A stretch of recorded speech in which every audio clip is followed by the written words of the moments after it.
I went to the University of Tennessee. I started in 1983, and then I dropped out, and then I went back and I finished. After I graduated from the University of Tennessee, I met my husband, Chuck Morgan, and he moved me to Bean Station, Tennessee, and I started really, I didn't have a comedy club, but I started doing comedy.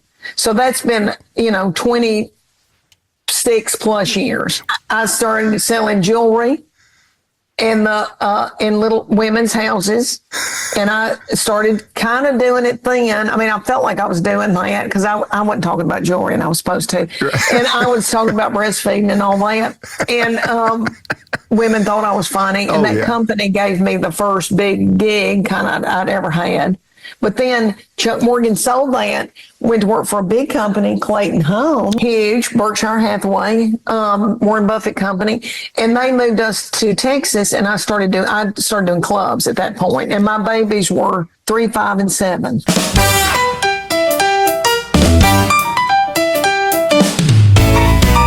He goes, Leanne, your accent. I go, I know people think it's fake. And, and I'm shocked that they think I've got the energy to fake this. And I said, I'm from farming people in Dark Fire Tobacco in Middle Tennessee. And then that's East Tennessee in there, and then a little bit of Texas.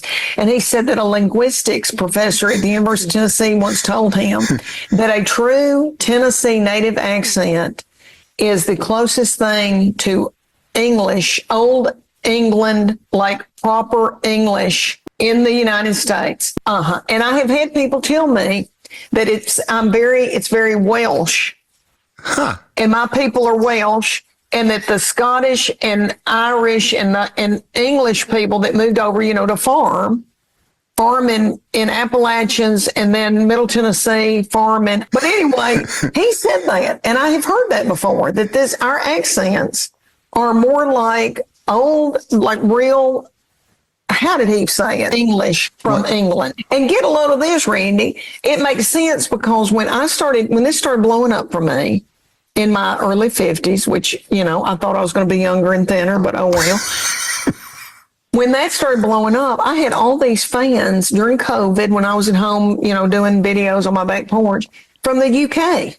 And they were like, when are you coming here? I've had people from London and all over the UK fly over here to go to a show. And I thought, surely, in Australia, surely to goodness, they don't know what I'm saying. Right. And they go, oh, yeah, they do. They know what you're saying, and they relate to it, and it's their kind of humor. That's what I have heard. Is that crazy?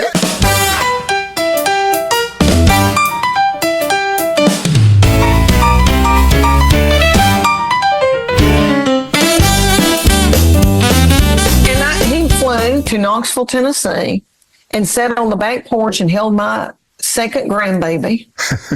And we fed him lunch. It probably wasn't a good lunch.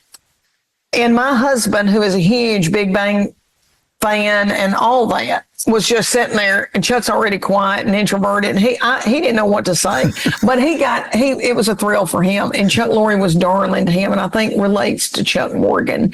But it's shocker. I always wanted that. That was my goal when I got in this crazy business. I wanted to have a sitcom because I'm 58 years old. I grew up with Roseanne, Ray Romano, all of that. Yes, a sitcom on Netflix.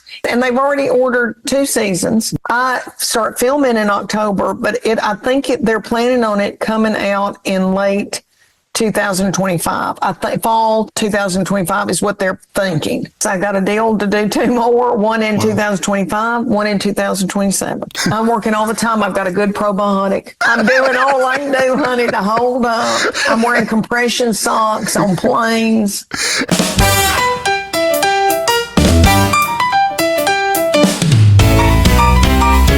Darling, I had just announced that I was doing a movie with Reese Witherspoon and Will Ferrell. And I thought everybody was just going to be so tickled with me. And they were. I went to college. A lot of them went to UT. There was 4 boys in my class that had started a country band way back in the day called the Red River Boys, because we were raised on Red River. And I think they even got a record deal at one time, but they all decided to split up and go to college. But they were big in my high school. And these women that I went to high school with, the Red River Boys sang, and they all had on dad jeans that were up under their armpits, and all of them were precious. One of them got out up and prayed before we ate barbecue.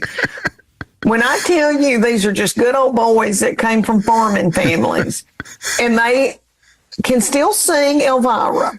And I want you to know that those women had some rosé, and they were doing and so tickled over these boys. And I was like, okay, I'm going to be with Reese Witherspoon and Will Ferrell, but whatever.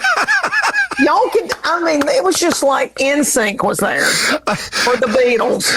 I've never in my life, and it was like, yeah, Leanne, great, you're doing that movie. You know.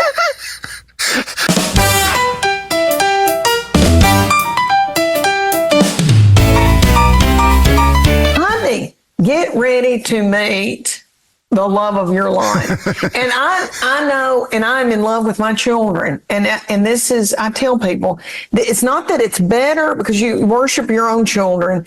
This is just a different kind of love. It's not up or down better. It's just a love you've never felt in your life. I'm not kidding, Randy. Get ready, honey, buckle up, because you're going to lose your mind. You are going to worship that baby. You're going to have to buy an outdoor playground. Oh, yeah. Somebody asked me on a podcast, they said, since this has happened to you, Leanne, what's your big purchase? Like, did you buy a car, or did you buy a house, or what have you done with any of this money? And I said, I bought a playground for my grandbabies, the kind that doesn't splinter. You know, Chuck Morgan made a wonderful living for us, but, you know, he kind of skirted on things, and, you know, we probably got something from Walmart that he didn't, you know, put down in the ground and put concrete around it. So if you got swinging big, it might fall over. I went to one of those places on the side of the road that's all they do. And you can order different accessories to go on it. And that was the biggest purchase that I made. I mean, in 2 years after all this happened, and those babies love it.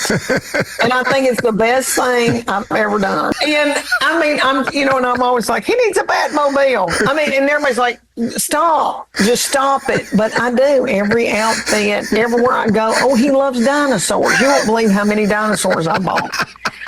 And I know every dinosaur name now. I mean, we are just loony. And the new baby's 15 months old, and he's got the yummiest teeth, and he's redheaded, and we just want to eat his teeth out of his head.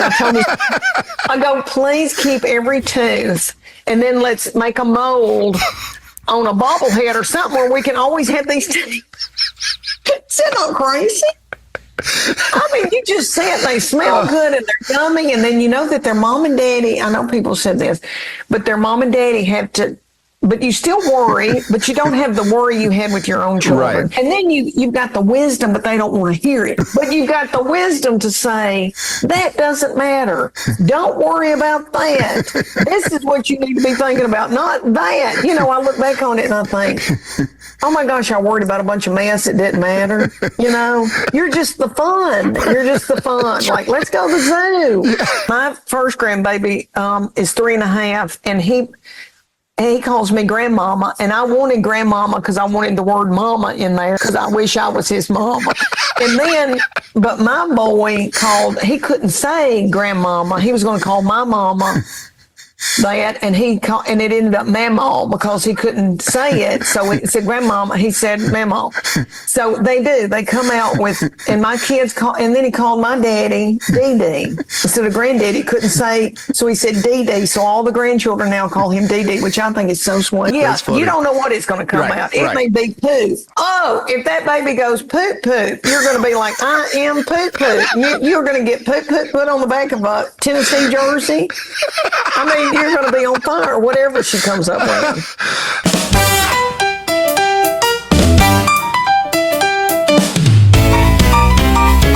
A dream weekend for me and Chuck Morgan.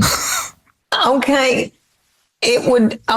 somewhere where there's a golf course where he can get out and play to get some of that testosterone out so that I'm not cooped up in a hotel room with him, and I hate to get graphic in front of these precious military people.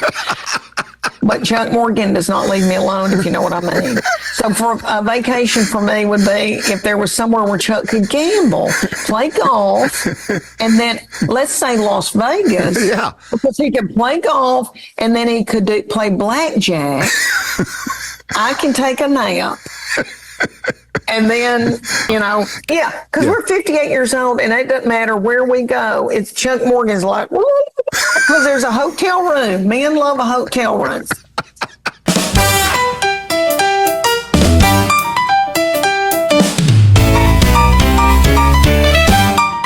Oh my gosh. Well, I don't want to get down into a deep hole because I'd change a bunch of stuff, but